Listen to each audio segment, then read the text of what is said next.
Bonjour tout le monde, on se retrouve pour la revue du couteau fini, donc aujourd'hui, et un retour sur l'expérience du projet, comment ça s'est passé, etc. par la suite. Donc ça a été plutôt bien, je dirais quand même. Voilà, donc je vais en parler tout de suite, de toute façon. Donc je l'ai appelé le Compact Woodsman.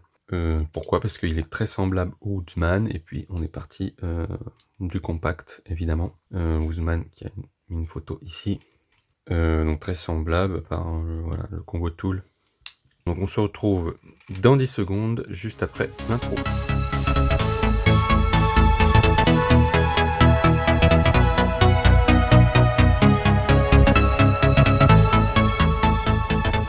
Donc, on va commencer par les dimensions. On a en épaisseur 21,5 mm. Il pèse 97 grammes. Il a 19 fonctions. Évidemment, c'est un 91 mm. Pour avoir une idée, par rapport au Huntsman, on est quasiment sur un Huntsman en fait. Et il fait 97 grammes aussi le Huntsman. Il fait 21 mm. Mais ici, il fait un peu plus, voilà, pour comparer. Voilà, il n'y a pas une grosse différence. Hein. C'est le même, sauf que ici, la couche ici, elle est remplacée ici par l'ouvre-boîte décapsuleur. Donc par rapport à Huntsman, c'est quasi la même chose, hein. Poids, épaisseur, et pourtant on a plus de fonctions. Bon, on a le stylo, mais on peut le rajouter ici, évidemment. Mais voilà, on a cette couche ici, et ici on a la loupe et le tournevis. C'est la seule différence. Et puis on n'a pas la petite lame, mais on a ça. Et ça, franchement, ça compense plutôt bien ça. Donc au final, celui-là est quand même bien plus intéressant. Donc pour la revue, qu'est-ce qu'il a? Il a évidemment la grande lame. On n'a pas la petite lame, mais le combo tool. Ouvre-boîte, décapsuleur, tournevis plat, courbeur de câble, la scie. On a, comme je viens de le montrer, Phillips. 2 positions, 90 et en ligne. On a la loupe. On a les ciseaux.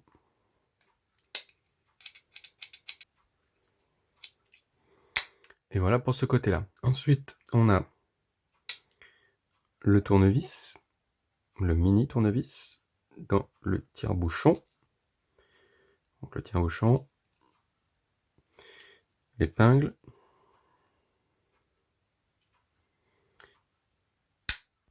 on a un petit tournevis plat, et on a le crochet, avec la lime à ongles, finalement le petit stylo, le cure-dent, et la pince à épiler. Le petit anneau évidemment. Et voilà, tout ça, ça nous fait 19 fonctions. Donc, pour revenir sur l'expérience, donc c'était mon premier hein, que j'ai fait. C'était pas facile, mais je dirais pas non plus que c'était insurmontable. Quelles sont les choses que j'ai rencontrées, les problèmes, je dirais. Les choses qui m'ont fait le plus douter, c'était... alors au début, la première couche, quand on monte la première couche, c'est assez compliqué avec le ressort en fait. C'est-à-dire qu'il faut mettre le ressort d'un côté, de chaque côté, il y a le ressort, et de chaque côté, il faut rentrer les outils. Et à chaque fois, ça saute. Enfin, c'est vraiment galère. Et j'avais essayé avant et je me suis entraîné pendant un moment. Et j'ai dû passer une demi-heure où le ressort n'arrêtait pas de sauter et tout. Et puis finalement, j'ai trouvé le truc. Et puis ça a été. Et quand je l'ai fait dans la vidéo, hein, en direct, ça s'est bien passé tout de suite, j'ai réussi. Donc c'était quand même le truc qui a été un peu compliqué avec le ressort. C'est la première couche, hein, après, qui est vraiment compliquée, et après, ça va, le ressort les ressorts ne posent plus trop de soucis. Mais la première couche, elle est assez délicate avec le ressort. Là, en l'occurrence, c'était les ciseaux. Hein. Donc après, ça dépend le couteau qu'on fait. Hein. Ça peut être n'importe quel outil, mais en général, ça doit être toujours assez compliqué. Les rivets à taper, pas facile, hein, faut laisser à peu près 1 millimètre au-dessus. Moi j'avais jamais 1 millimètre, hein, j'étais je pense à 1 millimètre et demi. Bon, je les ai tapés comme ça, mais ça a été. Mais c'est vrai qu'il faut, c'est pas forcément évident. Mais voilà. Sinon plutôt une bonne expérience et j'ai très envie d'en refaire un autre. C'est très intéressant de pouvoir faire son couteau. Sinon niveau des outils, alors au début j'ai beaucoup galéré hein, avec les 2 bouts de bois dans les démontages du compact et du six-champ. Au final c'était vraiment pas ça le truc. Et après, comme vous l'avez vu hein, dans la vidéo, dans la dernière quand j'ai monté le couteau, j'avais le bout de bois où j'ai fait les trous. Et là ça va beaucoup mieux. Pour le montage, mais même pour le démontage, ce sera beaucoup mieux. On peut mettre le couteau dessus et taper les rivets pour qu'ils descendent voilà, dans le trou. Donc des améliorations à faire. Quoi d'autre? Pour filmer, c'est pas forcément toujours super. Peut-être des améliorations à faire. J'ai pensé à faire avec 2 caméras, une caméra par-dessus et une caméra sur le côté. Peut-être pour pour le futur projet. Ça peut être bien, je pense. Autre chose dans la vidéo, on me voit pas vraiment taper les rivets, hein, parce que je suis allé je suis pas resté au bureau, je suis allé dans le garage, parce que dans le garage, il y a beaucoup plus, c'était beaucoup plus facile. Il y a un étau, il y a un enclume, donc voilà, pour taper le rivet, c'était plus simple. Donc j'ai pas filmé. Pourquoi j'ai filmé ici? Je l'ai fait ici, parce que c'était plus simple pour filmer ici que d'aller dans le garage et de filmer. Après, à l'avenir, je ne sais pas, je verrai. Mais c'est vrai que de toute façon, en plus, ici, pour taper, c'est pas... Voilà, c'est pas génial, taper au marteau. Bon, il y a pas énormément d'explications dans la vidéo. C'est pas vraiment une vidéo explicative, comment faire. C'est pas vraiment. Enfin, on voit comment on fait le couteau, mais après il n'y a pas énormément d'explications, je dirais. Donc si vraiment vous voulez une vidéo où vraiment des explications au fur et à mesure, comment percer le rivet, comment le taper à la fin, comment les choses comme ça, une vidéo vraiment explicative, plus explicative, n'hésitez pas à le dire dans les commentaires. Donc plutôt une très bonne expérience, hein. Je suis très content du résultat. Le couteau est superbe, quasiment comme s'il sortait de chez Victorinox quoi. Autre difficulté, oui, j'en ai pas parlé, c'est les rivets quand on les tape, donc qu'on les serre, il y a vraiment un juste milieu, c'est-à-dire faut bien les serrer parce que sinon on va avoir du jeu, et faut pas trop les serrer parce que sinon, si on les serre trop, et ben le ressort ne fera plus le boulot, et on va avoir un couteau qui, voilà, par exemple la lame ne va pas claquer quand elle se referme, hein.